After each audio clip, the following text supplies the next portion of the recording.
promotion at UCRI, where several policies and recommendations are made to foster responsible innovation and good behaviors towards a better ecosystem of entrepreneurship and innovation. In October 2020, the Research Hub was created on how to create a better culture of collaboration for a better research. She's got a PhD on biophysics granted by the King's College London. I would like to welcome each single one of you. And now let us get started with Laura Rodeli's presentation. Muy bien, muchas gracias. En principio, desde el Foro Latinoamericano de Evaluación Thank you very Científica much. de CLACSO, queremos agradecer la We invitación at para the participar de CLACSO este seminario. unit would like to También es un thank honor you for this compartir este invitation to panel con participate valiosos at this especialistas seminar. e It's an investigadores honor de to be here with Latinoamérica. you with several Así que si ya puedo specialists and ver mi several presentación. experts on this. Perfecto. Bueno. Mi presentación es transformando la evaluación Well, de la my presentation investigación is para titled promover la ciencia Transforming the abierta, y el Assessment enfoque va a ser desde América of Latina y el Caribe. En un primer research to momento, promote open que quiero science. compartir con And I will todos focus on the ustedes, reality of South un America breve- and the un breve Caribbean. panorama, diría, Let me regional now sobre share la with ciencia you abierta desde a el plano de brief tanto las normativas recientes como las landscape devoluciones of open que science in terms of convergen en la norms and reforma de la evaluación statements responsable y en promover la ciencia as abierta. responsible Entonces, como assessment is podemos ver being allí promoted, en el just as gráfico, open science is hay being dos promoted ciclos de too. normativas. There are two Un cycles primer of ciclo norms.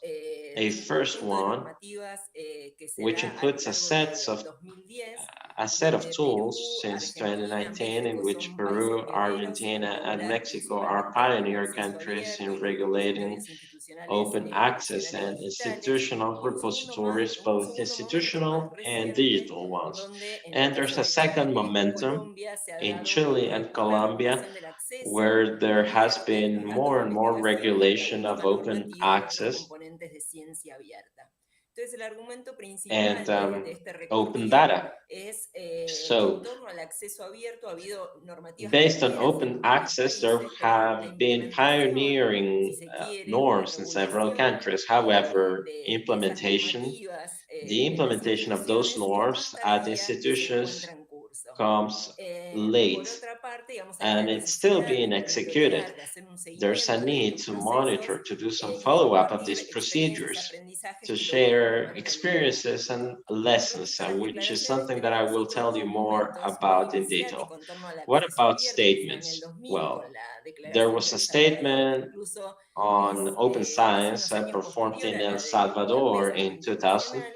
Y which luego tenemos dos which declaraciones, was la de performed at Panamá de most more or ciencia less at abierta the en same time 2018 y la de than that of Sofía, que en Budapest. torno a la We've evaluación got two other responsable de la statements, one investigación, of que se da en el Panama in 2020 2018 y 2021. and Aquí el argumento 2021, es the que estas UNESCO últimas dos and declaraciones, Flaxo ¿no?, que statements. abordan These two por un lado statements, la the ciencia Panama one and the abierta y la Flaxo one otra, que hace addressing más open foco la de science Claxon, la evaluación de la investigación, and aluden um, a la research necesidad assessment, actually de address the need justamente reformar los sistemas de to evaluación de la región, reform assessment valorando, systems in the digamos, los region, principios y los distintos componentes de la ciencia abierta valuing en la the evaluación del principles of several financiamiento, de las components carreras y en la in evaluación, digamos, de los open resultados de la science and in the investigación. assessment of En este research momento, outcomes. Claxo está por lanzar en Glaxo unas is now semanas about to también un launch, relevamiento, un in mapeo fact, in justamente a de week, reforma ya de a la new map implementación de of esta declaración reforms en of the América implementation of these Latina y el statements in Caribe. Latin America Entonces el and argumento in the aquí Caribbean.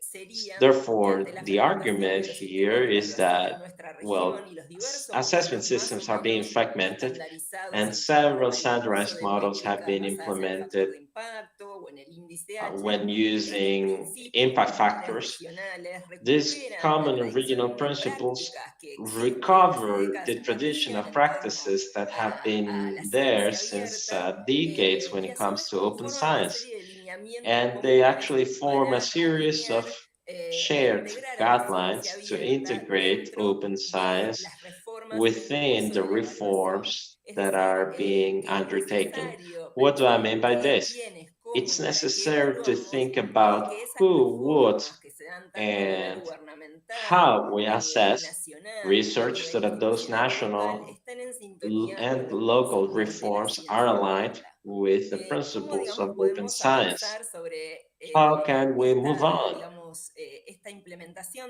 Based on this implementation of reforms, well, in our prior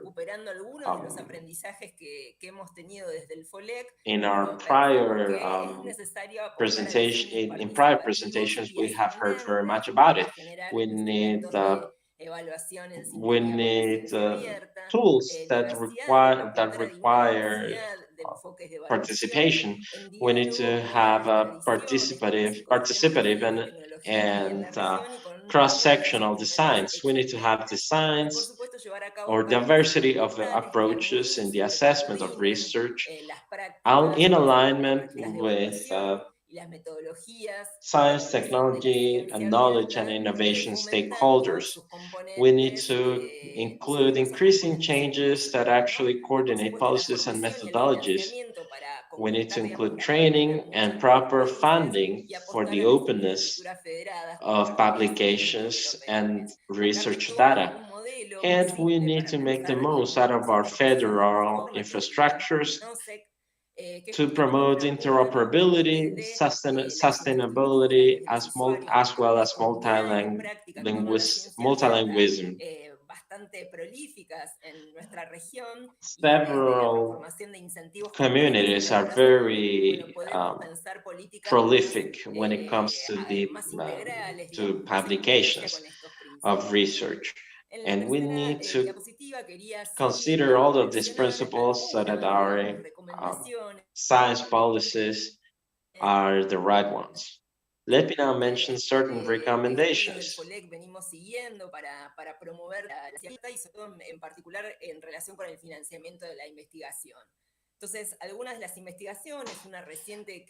Some of the research projects that we have actually fostered include several funding options. We need to perform a transition towards the funding of more comprehensive research, which actually diversifies methodologies situated or that are to be found within several contexts.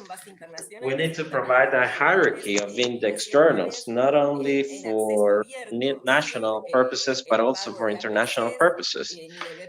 We need to promote open science without the payments of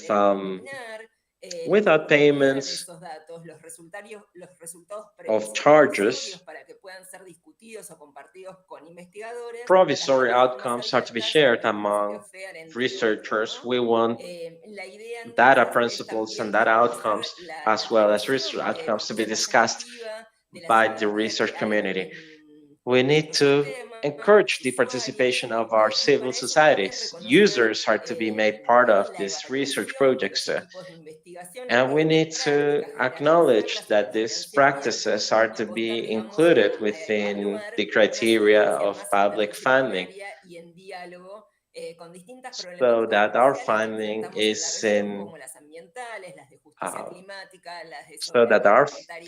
is actually in alignment with several important challenges of today's society, such as environmental and climate ones. Let me mention that there are several initiatives for the monitoring of open science at a global level. Regionally speaking, we are participating in those international initiatives. And we see that the monitoring of the implementation of open science practices and their assessment at the national level is at an early stage. And that is being reflected in the policies of each one of the countries of the region.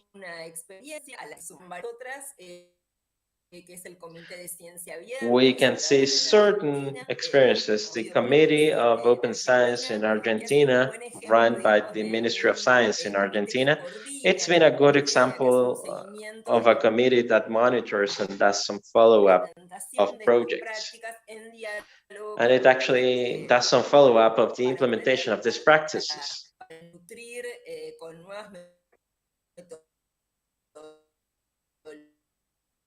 simultaneous interpretation will be resumed once the original audio is reestablished. Thank you. Over 12 countries of the region integrate a nodus or a node of cooperation, and they contribute with research data for each one of the countries that decides to monitor these practices.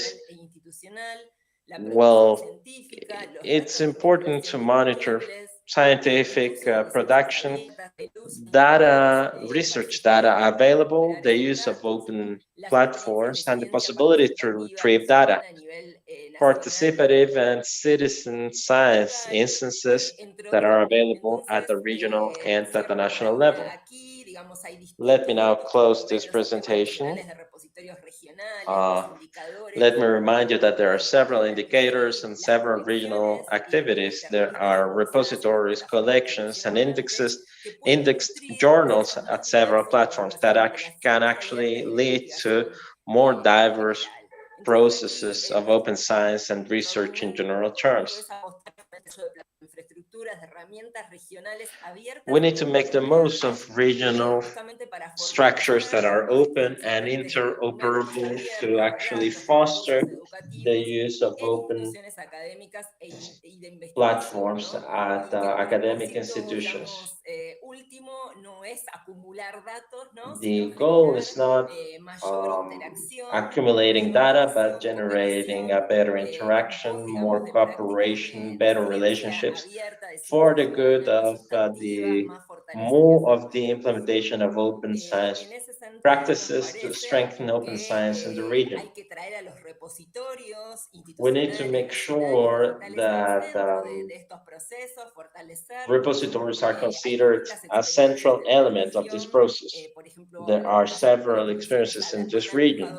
Several institutions have actually adopted preprints among literature repositories. Other institutions have actually come to develop research projects in alliance with other universities.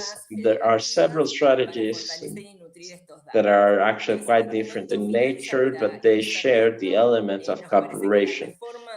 Now, let me start closing this presentation. We believe that the reform of assessment for research is of high relevance, and it needs to be aligned with the elements of open science, which not only could improve the quality, the pertinence, and the efficiency of our research in the region, but also it should make processes of open science and participatory science more and more open and easier to have access to. And our cognitive sovereignty could be improved if we have more knowledge at our disposal. And co-productions, by including social actors, can actually lead to a better citizenship. It can lead to the legitimation of science in our region, and it can lead to the strengthening of our democratic processes. Thank you very much. Muchas gracias a ti, Laura. Al final, bueno, tendremos un espacio de pregunta y conversación, así que Thank you, ahora Laura. continuamos con At the Rodrigo end, Costa we will con su have presentación. the Q&A session. Now, Rodrigo Costas, please, Hola, with Rodrigo. your presentation. Hello. Buenos días, buenas tardes. Hello. Tardes ya Good por aquí. morning. Sí. Good afternoon. Good afternoon now. Entonces mi So let's presentación. share then my presentation, Ahí please. está. Thank Pues, you. muchísimas gracias. Thank you so much, Muchísimas gracias, Anit, Catalina. por Thank esta- you, también Anit, por este for espacio, por this digamos, esta space, oportunidad de compartir this algunas opportunity ideas of y de sharing compartir some of our con Laura, ideas con Francis, and share them with el Laura, with de Francis, debate. Creo que es and una have buena this oportunidad y space of nos ayuda a debate. todos un I poco think it's a great hacia opportunity that otro will tipo de help evaluación us científica to que es evaluate lo que todos queremos. research. El And it's what we all temática want. o el principal So aspecto que the quiero traer a esta first mesa, a este panel, element that I want to tiene que bring ver con el rol to que la this cienciometría table is puede o the debe role jugar that en este cambio, en esta scientometry has transformación que in estamos this viendo de debate con change, respecto a la evaluación académica. especially when we are talking about Un poco voy a academics elaborar mi evaluation. discurso, So digamos, mi presentación alrededor de my tres presentation principales will ejes. be focusing on three things. First, what would be a discussion about what are the classical perspective of research evaluation and the use of science metrics. Then, what we are now seeing in terms of perspectives of research evaluation. And the third is where we reflect a bit more in a deeper way about what could this new role of scientometry be in this whole change. So let's start with that reflection. Which are these perspectives with scientific evaluation? I think we all agree that scientometry has the fame, or not really good fame, with the H index or the impact factor or all of the rankings on science, right? Rankings on researchers, on whatever, right?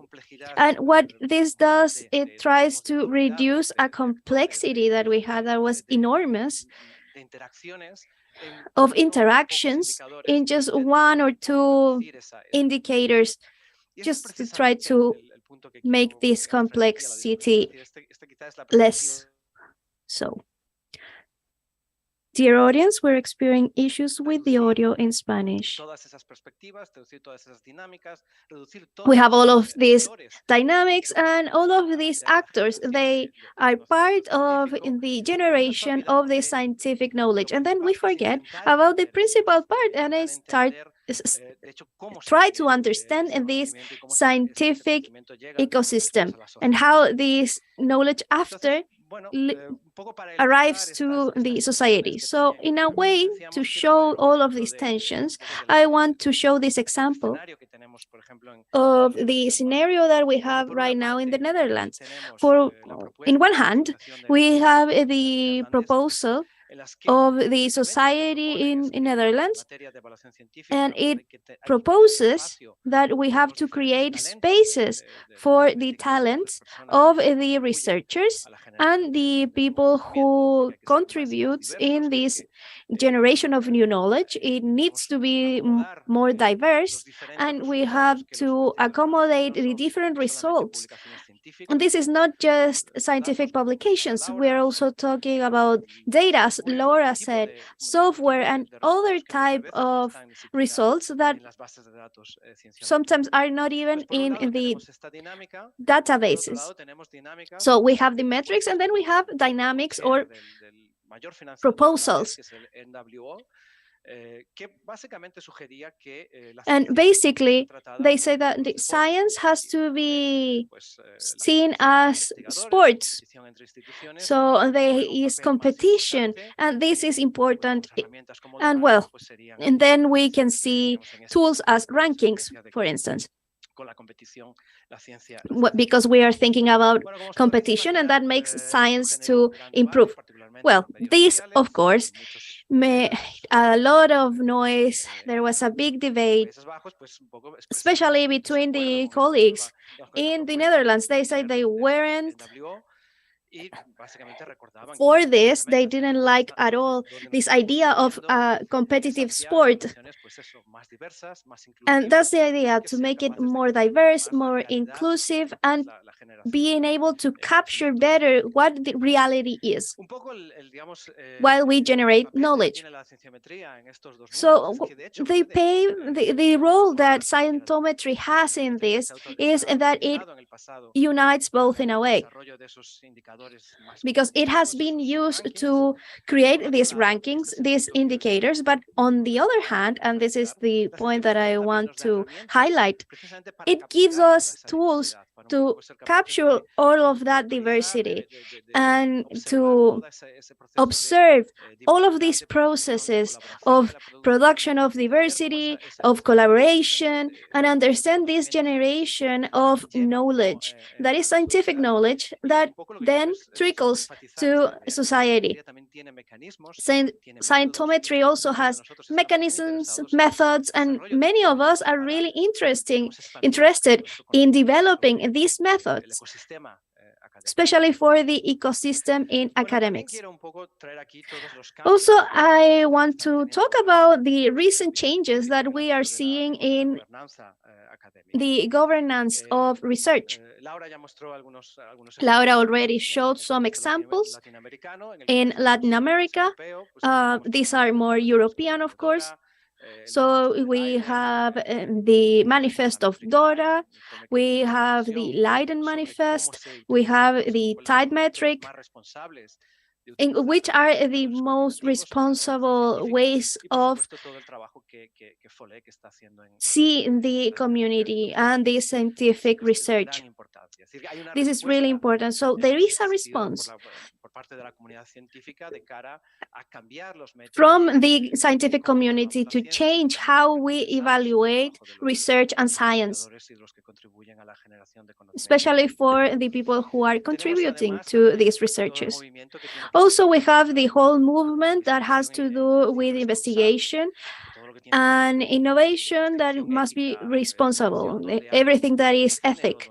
When it is inclusive, we have equal parts of different genders. It has to do with fairer governance. And Laura talked about this too. The idea is the science be open and understand how this society is, how to say it, participating and collaborating with all of these actors. And for instance, how science too contributes to this. So all of these elements are present or will be more present actually in the future. Of course, we have the changes that are happening in the European Union. We have a new reform in formation.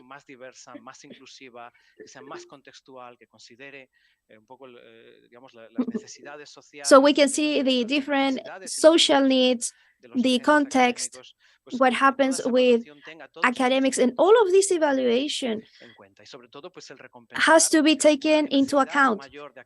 And we need a bigger diversity of activities too, especially when we're thinking about publications, for instance. And actually, to give an example, in the Netherlands, for many years, there has been a system of evaluation. It is contextual, it's collective, and it's what is known as the strategy evaluation protocol. And what is evaluated by the strategies, objectives. It's a top-down evaluation. It has to do with what they expected or expect to get out of it. It's contextual. And the board of these units are the ones who ask this for a group of experts to come and look at the evidence and the contributions and the information. Normally, the unity that is being evaluated forms this, and they show if they have been able to achieve their objectives, how they have advanced, and so on. And then the result is not a ranking, it's not a position in a list, but is a position in the sense of a suggestion of improvement for the organization or whichever it goes to. So how they can still get recommendations of improvement? It could be, for instance, the University of the Netherlands could have these suggestions given to it, and then they can arrive to other social groups. The philosophy of this type of evaluation is to improve the whole system, the universities, more than just have a competition system. And that brings me back to the new role of scientometrics. in this whole context. And I think we can actually break it down as a way to not just measure impacts, but to see also the perspective of scientometrics. So to understand it, it is a source of data that is really rich about topics, developments, about actors, also in production of scientific knowledge, also in the relationships of affiliation, of collaboration, mobility, that we can see through the data. Everything that, of course, has to do with open access, with open science, information that is fundamental about the way the universities and countries work, and also for demographics. This could be gender, mobility, age, and so on for the workforce. And this is information that is really critical to develop a policy about how the knowledge is being produced. We also have other elements like time, languages. These are important if we have a science that we want to be multilingual. The different types of contributions that the researchers do is not just writing, it's also creating the data and so on. So there are different ways of specialization in research fields in terms of generation of knowledge. And actually, at the end, information about what I like to call interactions, but they are classically called impact. For me, citations. These show interactions. These are cognitive interactions. Then we have all that comes from the social media, like vectors or the activity that happens in social media, in the politic documents, also in the press, seeing if it is interacting or not, especially in the development of policies in the different countries. So with this, we arrive to a pretty easy to grasp idea. It's important to be able to create a bigger perspective and a bigger diversity of perspectives. So all of these dynamics and activities which are complex can be easier to understand. The idea is to develop and show this in an easier way. And that's the ambition, to be able to give the context, the evidence that will support being more inclusive and contextual. So I want to say some things about coverage. And what I would like to highlight is these changes that are happening right now. We don't have to just use databases, the classic ones. There are many now. For instance, OpenALEC, even ORCID as a database for the researchers is really complex whole. And what happens with the database that is more local, right? We have Cielo and so on. They have been developing in a really advanced way. And the researchers of scientometrics can actually research based on this. New and old databases. So this is the end of my presentation, but before that, I want to put forward this challenge. I would say that it is all this idea. How can we make visible what now is invisible in terms of generation of scientific knowledge? How, through our data or other sources of data, can we identify our collaborations, interactions, other actors who also are important in this generation of knowledge? Because all of this will allow us to have the best tools and contexts to evaluate our scientific investigations. So thank you so much for your attention. That's the end of my presentation. Thank you, Rodrigo. That was really interesting. Now we keep going with Frances Downry. Frances? Hello. Hello?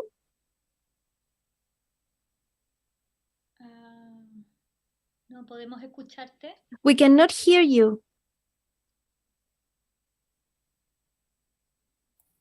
Does that work? Yeah, that's right. Hola. And you can just jump in your presentation. Gracias. Hola, buenos días. Gracias por invitarme a hablar hoy. Thank you for inviting me. I will speak in English because my Spanish is not very good. I am going to share my slides. There we go. Thank you very much. Today I'm going to talk about reward and recognition and the work that UK Research and Innovation has been doing towards really thinking about the processes that we have and reforming them. So I'm going to go through a very practical example that we are implementing across all of our funding services. That is the resume for research and innovation. Before I start, I just want to give a bit of an explanation as to who UK Research and Innovation are.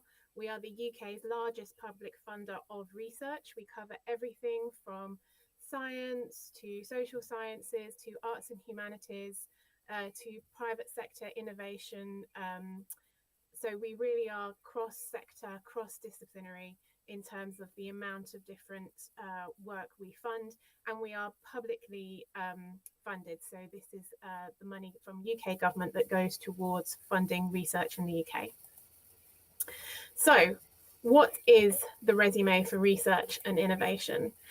As many of the speakers today have spoken about, what we're looking for really is a more holistic approach to assessing research excellence. So a way to really think about all the different things that people do to really underpin the research system and also produce the best research that they can. So how do we create an environment in which you get a diversity of ideas and people to get that really great research? So one of the products we are looking at in terms of the reform of our own systems is the resume for research and innovation. This is a new type of CV, which we are rolling out across all of our funding opportunities, which will require information about track record. And within the CV, you will get the opportunity to talk about lots of different things, including the work that people are doing to underpin open research as well. So we're rolling this out currently across all of our funding opportunities. What is the resume for research and innovation? It is a 2-page new type of narrative CV. It consists of 4 parts. The first part is looking at the knowledge generation, ideas, tools, methodologies that you might have as a researcher developed. The second part is looking at the development of others, thinking about things like management, supervision, mentoring, which are critical to the success of a lot of research. The third part is the wider research and innovation community. So you can talk about your disciplinary community here, you could talk about your institution community, you could talk about the wider R&I community, you could talk about the R&I community in your particular country, and it could include all sorts of things. For example, peer review, which we know currently has very little recognition as an activity within the system, but is incredibly important. So you could put that there. You could talk about sitting on integrity committees. Again, something which is not really given much recognition, but which most people see as really important to the health of the research and innovation system. And then we talk about the fourth box is the broader society. So how does your work impact society? How have you engaged with policymakers? How do you take part in STEM inspiration, for example, activities, going into schools, talking to people about your work? So how are you really engaging with the community, beyond just research and innovation. So that's the form of the CV, 4 parts, 2 pages. Why is UK research and innovation adopting it? Well, as I said at the beginning, we're really trying to take a holistic approach to the evaluation of individuals within the system. Traditionally, the things that you see being awarded are things like publications, grant income, and we want to start pulling out some of that stuff, which is still very important to the system, but not currently visible in terms of how we evaluate. So we want to pull out things like management, peer review, public engagement, work to push forward open research and adoption, the co-creation of research with communities. This is all really important if we want the best research. And so we, through the resume for research and innovation, we want to start recognizing some of that activity. So also, why are we doing it? We also have several drivers on us. This is part of our organizational strategy, which is looking to become a world-class, to support world-class people and careers within the UK. We've got support from government through their research and development people and culture strategy. There was a commitment in there to look at how we evaluate people within the research and innovation system. And also we see this as hitting many of the objectives that we are signed up to through international agreements, for example, DORA, the Declaration on Research Assessment. And today we also announced that we have just signed the agreement on reforming research assessment. So we see this as a really important tool in ensuring that we meet all of those different commitments that we as a public sector body have committed to. So I've just gone through the UK research and innovation adoption, but I think what we all want to see and what the speakers before were talking about is much more than just one organisation changing their application forms. Whilst we are big, that's not going to change the culture. What we need to see is many partners, many people across the UK, globally, really thinking about how they assess individuals in the system. And so what we started as part of this work is our community adoption work of Resume for Research and Innovation. We've created 2 groups. The first one is our joint funders group. And here I've got a slide showing all the different funders who are currently signed up to that. That is an open group. And if anyone on the call today is interested in joining us, please do contact me after the talk. But this is a group of funders who have come together. We are all interested in adopting something similar to the Resume for Research and Innovation. And we've created a safe space to talk about that, to talk about the issues we might be having, the barriers we might be facing, and how we can collectively information share and help each other. Beyond that, this group has also co-produced a series of resources for other funders who perhaps haven't been able to join this group or in the future may decide to adopt the Resume for Research and Innovation. And these resources help those funders go on this journey because, you know, as those of you on the call who work for funders will know, changing your application forms is not an easy thing to do. It's quite technical. There are lots of things that you have to consider. And so really these resources are just bringing together all the learning that we've done collectively to help others follow us on that adoption journey. So that's our joint funders group. The second group is our alternative uses group. So this is about looking at how the CV might be used in promotion, in hiring, in professional development.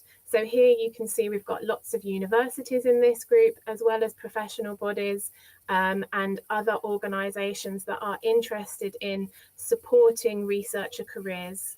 And as with the Joint Funders Group, this group is doing the same thing. It's creating a safe space where people going on the same adoption journey can come together, talk about the problems they are having, and help resolve them collectively. And as with the previous group, this group are also putting together resources that will help others who haven't been able to join this group follow them and help them change their processes in the future. So this all of these co-produced resources are coming together on our resume library, which is available. I can share the link shortly in the chat. And we have lots of different groups involved. We've got lots of different resources coming out of it. And what we've really tried to do is really think about practically, how do we make these changes that we have all been thinking about? How do we come together and make them collectively, so we're not all going off in different directions doing different things? And then how can we share that knowledge beyond us with the wider community? So this has been a lot of work. It's an ongoing project, and as I said, if anyone is interested in joining either of these groups, please do contact me after the talk. So that's it. That's all I've got to say. Thank you.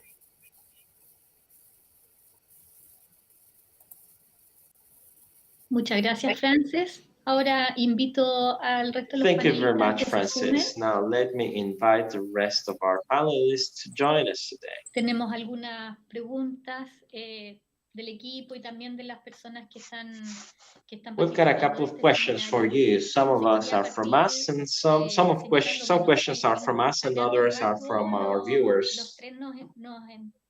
Well, the two of you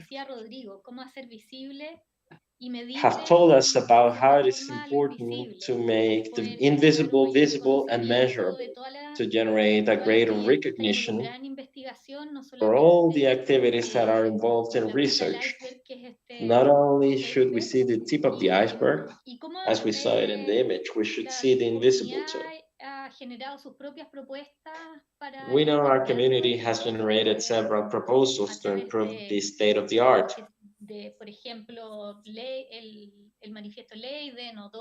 Through statements,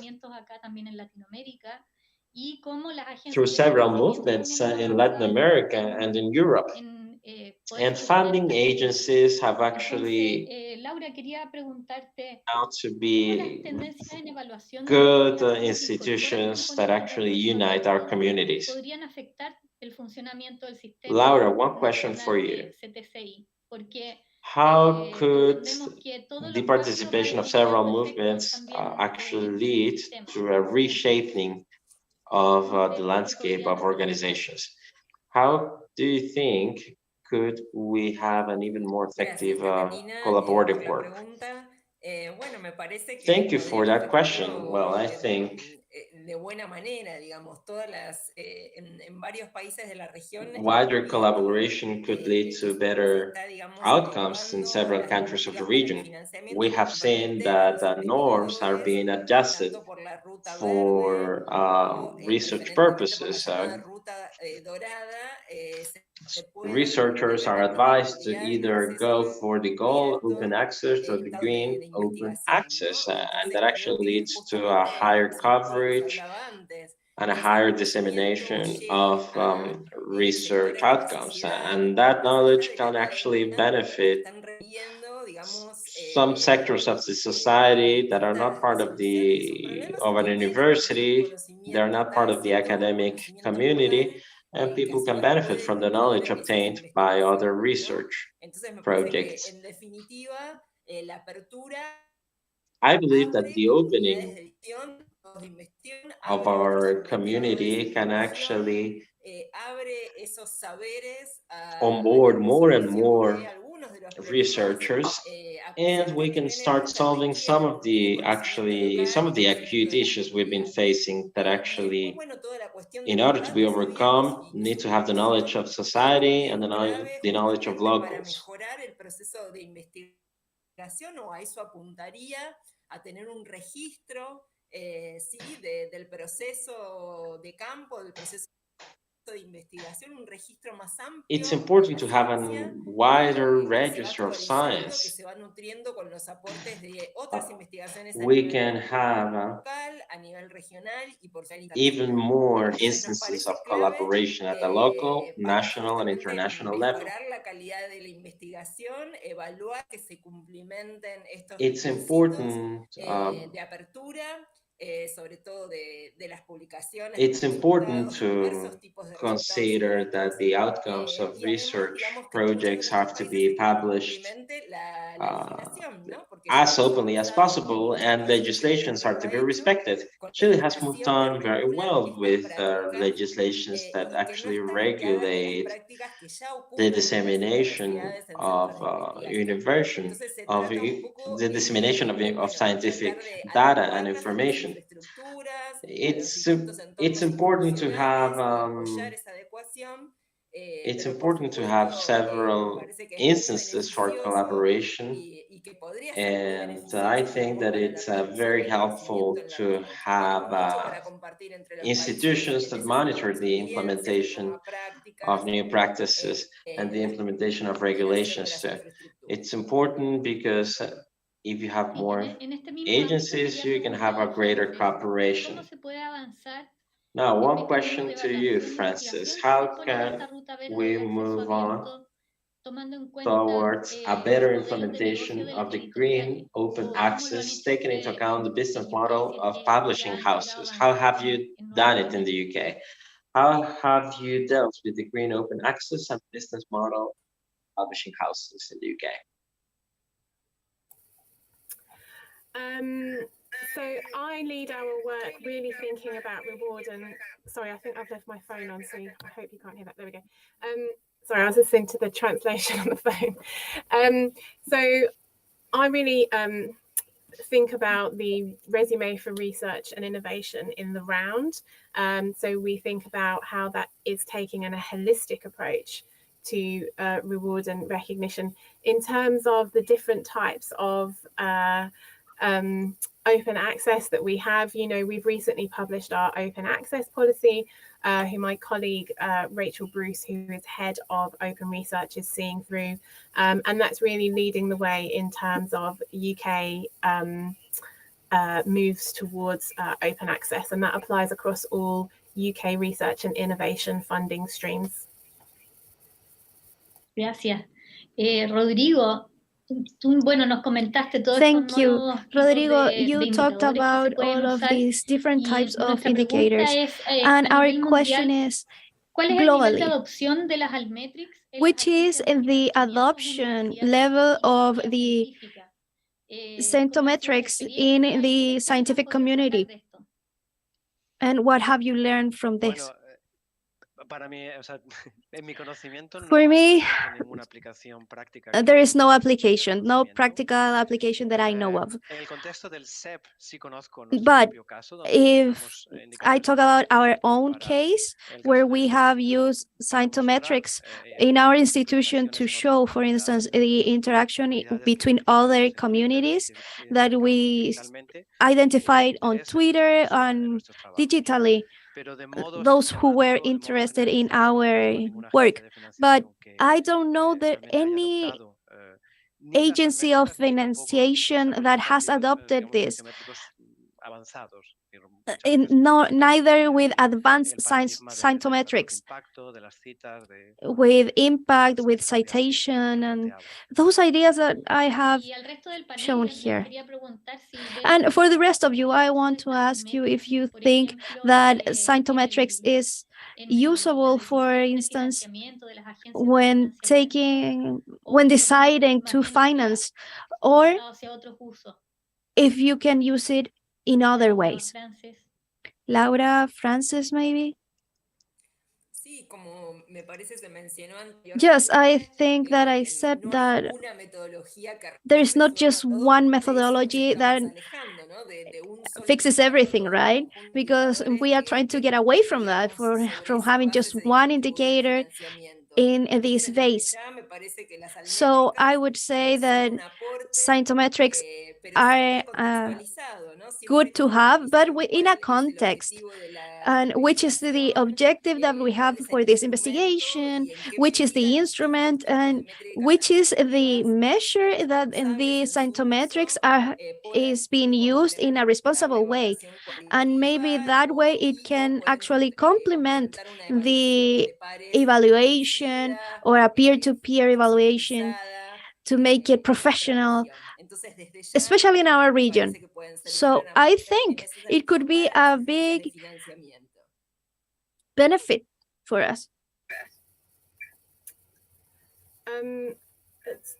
So I can see a lot of I can see a lot of crossover between the areas covered by the scientometrics and resume for research and innovation. I think the structure of resume for research and innovation is much simpler because obviously we're asking individuals to fill it in and you want to give them something which is as easy to use as possible. I don't know that much about how the scientometrics were developed.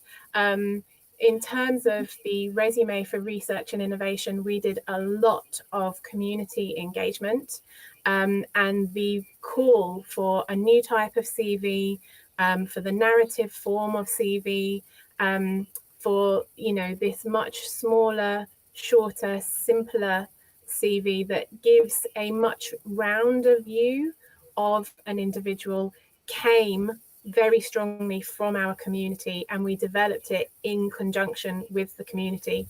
So I would say, in my view, anything that you are working on in this space needs to be developed with very, very strong community engagement.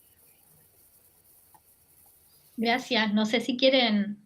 Thank you. I don't know if you want to add something else before we finish. In this last point, Catalina, I would like to actually reinforce this idea, scientometrics, not in the classic way of seeing it, like trying to arrive to an indicator that makes you able to identify a really concrete aspect. But what Laura said, what scientometrics gives us is new context, new ways of interacting that maybe we are not conscious that are happening, and maybe see what is happening with other communities that are interested in our work as a group of researchers or our research. So that's the idea, right? Contextualize it. And it's an idea, a tool for discovery about things that maybe we don't even know exist. Thank you so much. We are closing this panel. Thank you all for your participation, Laura, Frances, and Rodrigo. I want to tell everyone who's listening to us and watching us, this is going to be recorded. You will be able to see it in our YouTube channel. So thank you, everyone, for being here with us in this seminar. Thank you. Muchas gracias. Thank you. Bye.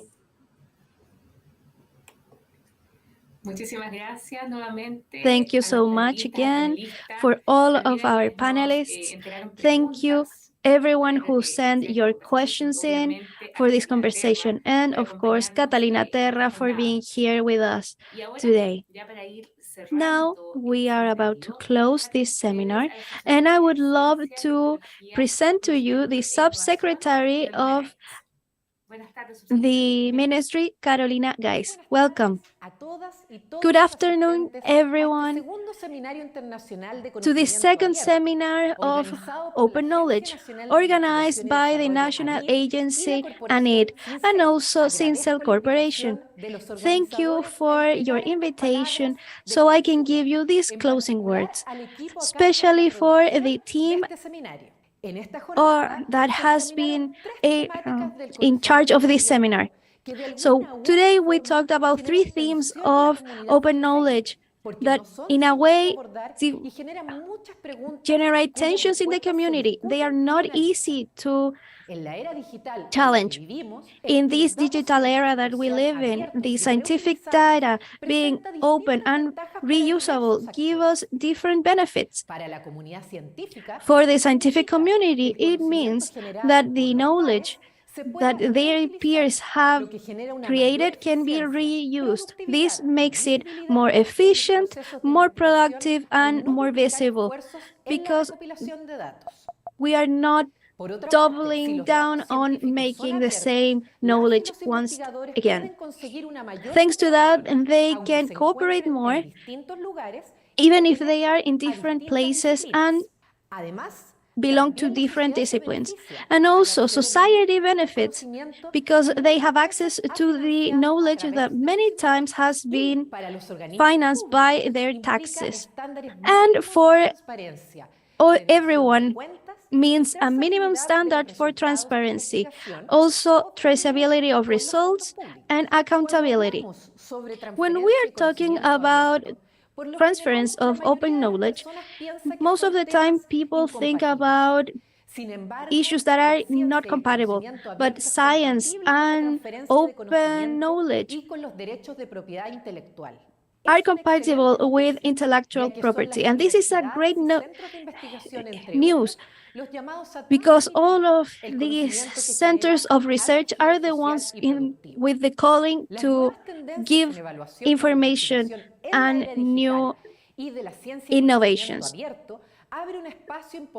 This opens a space of reflection to think again what we want and what we are assessing, how we are doing things and what we want to do for the future, which are our incentives. So we transfer and share the knowledge in a different way as we are doing now. So at the end of the day, all of these themes makes us think about going to a new way of manage and create these knowledges that are developed through funding, through public funding. The idea is to have a sustainable development and put this in the hands of the society. So thank you again, ANID and Sincel Corporation, for organizing this meeting. And I hope you keep doing this because through this, we can get to know what happens in the world and also show what is happening inside Chile in these issues, especially when we are talking about open knowledge in a global scale. Thank you, and I hope you have a wonderful day. Thank you for your words.